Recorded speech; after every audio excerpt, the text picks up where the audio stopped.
Let me ask you something strange. What if the fear you've been carrying around your whole life, the low hum of anxiety, the self-doubt that shows up uninvited, the dread that greets you before your feet hit the floor, what if none of that is actually you? What if it moved into your mind at some point, looked around like it belonged there, and you just believed it? Here's the claim we're going to sit with today, and I want to be upfront. It's deceptively simple, and it might change how you relate to your own mind. The claim is this: fear is not native to you. It's a stranger who showed up one day, looked authoritative, spoke with confidence, and you handed over the keys. Most of us never question this. We assume the anxiety, the second guessing, the tightness in the chest, that's just who we are. Part of the package. Part of being human. But what if it's actually the most foreign thing inside you? This isn't about positive thinking. It's not about pretending you're not afraid. It's about noticing something we've never bothered to notice, that the fear might not have been yours to begin with.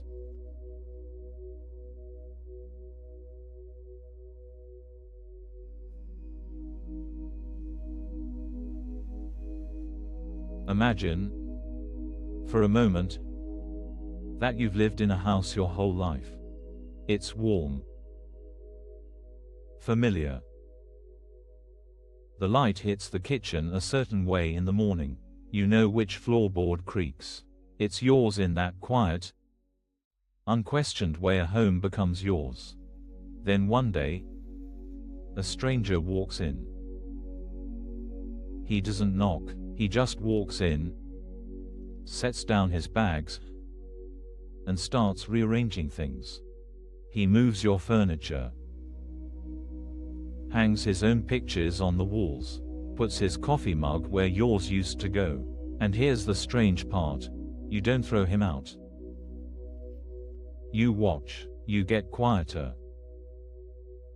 You start apologizing when you walk through your own living room. Eventually, you forget it was ever your house at all. You tiptoe around him. You ask permission to sit on your own couch. That stranger is fear. And the wildest part of this whole picture, the part that stops you when you really look at it, is that you let him in. Not because you wanted to. Not because he was stronger, but because at some point, you believed he had the right to be there.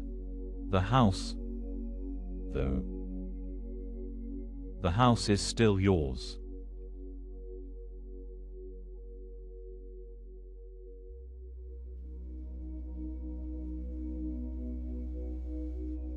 Let me get specific, because this stuff doesn't land in the abstract.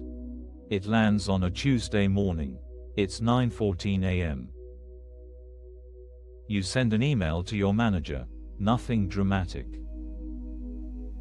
Just an update. Maybe a small request. You hit send, take a sip of coffee, and then, somewhere between the sip and the next thing on your list, it starts. The rereading. Did that sound too casual? Too demanding? Did I use the word just too many times? Does he think I'm not on top of this? Does he think I don't know what I'm doing? And now it's 9:32. Still no reply. Which obviously means something is wrong. Which obviously means he's forwarding it to someone else right now. Discussing you. Forming a conclusion. By 10:15 you've reread the email 4 times. You've drafted a follow-up. You've deleted the follow-up. Your shoulders are up around your ears. There's a small, hot pressure in the center of your chest that feels ancient, familiar, like it's always been there. And here's what actually happened. In the world outside your head, nothing. No reply came. Nothing broke. Nothing was said. Your manager was in a meeting. That's it. But the stranger moved in anyway. He rearranged your whole morning. He put his feet up in your chest like he'd always lived there. And the worst part, you didn't even notice him walk in. You thought that spiral was you.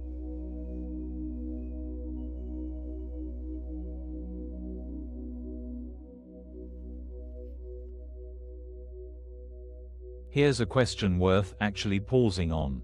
When the spiral finally breaks, maybe your manager writes back, "Sounds good. Thanks." What happens? There's a moment. A small one, where the tightness releases and something underneath is just there. Quiet. Uncomplicated.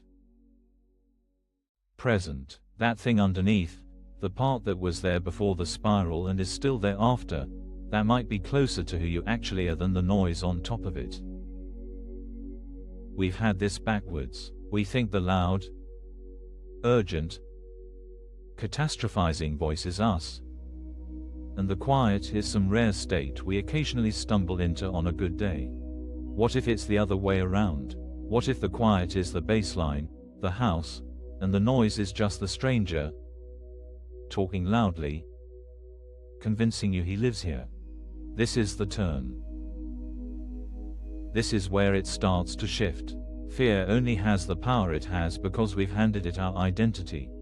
We said, "This is me. This is who I am. I'm just an anxious person." And what we gave, we can quietly take back. Not by fighting. Not by force. Just by remembering.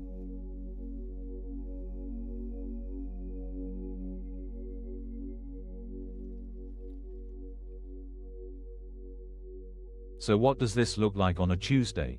Because insights that only work on retreat are useless. It looks like this. You're mid-spiral. You've reread the email 3 times. Your chest is tight, and instead of trying to argue with the spiral or fix the email or breathe deeply enough to make it stop, you pause. Just for a second. And you notice, this doesn't feel like me. This feels like a visitor. This feels like something that walked in and started talking. You don't have to evict him. You don't have to yell. You don't have to prove anything. You just have to notice, oh, that's the stranger. Not me. The email was just an email. The commute is just a commute. The awkward moment in the conversation you're now replaying at 11 p.m., it was just a moment. The stranger takes ordinary events and dresses them up in catastrophe. Your job isn't to argue with his interpretations. Your job is to remember whose house this is.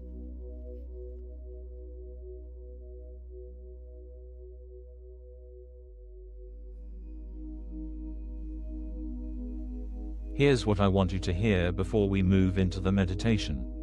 You don't have to force fear out.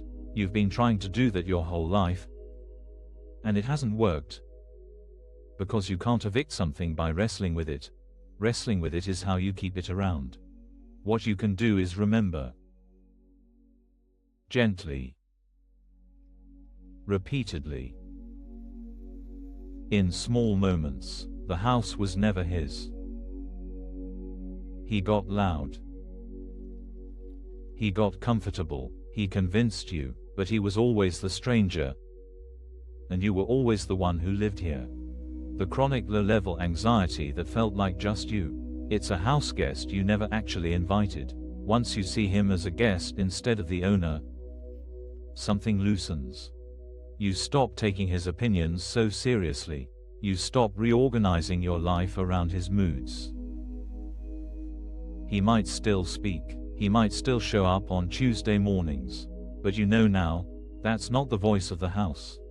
That's just the stranger, talking loudly in a room that was never his. And now, if you'd like, let's sit with this together for a few minutes and let it settle somewhere deeper than thinking. If you want to keep practicing with this, you can like the video and subscribe. Let's take a moment now to let this settle with a guided meditation.